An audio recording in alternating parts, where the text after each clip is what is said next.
聽講話咧，佢個地台床嗰度咧放咗。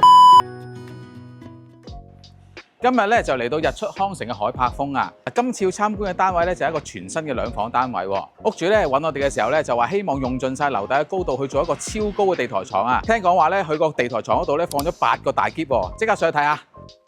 今次嘅設計係以輕裝修為主啦，主要係透過訂造家私去配合一家人嘅生活需要。嗱，屋主嘅女女咧都已經讀緊中學啦，有自己嘅諗法啦，希望咧有一個獨立嘅私人空間。我哋同佢設計咗一張3尺嘅單人床，配搭一張加長嘅書台，由床尾一直延伸出去，方便佢學習，同時咧又可以用到電腦。而書櫃嘅上面咧仲刻意加入咗一個十字架嘅造型，呼應翻咧屋主嘅信仰啊！海柏峰咧嘅樓底咧都比較高嘅，大約有3.1米。所以咧，我哋善用咗個高度，做咗一個36寸高嘅地台。呢個地台咧嘅容量超大，就算成個人匿入去都冇問題。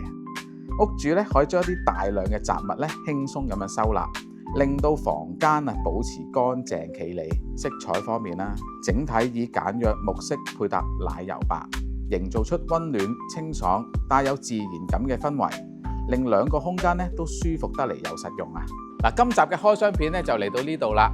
屋主一家人咧都非常之滿意我哋今次嘅成品喎。嗱，如果你都想用一個最低嘅預算咧打造一個夢想之家嘅話咧，記得聯絡我啦。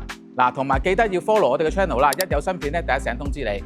我係 Benny，下次見，拜拜。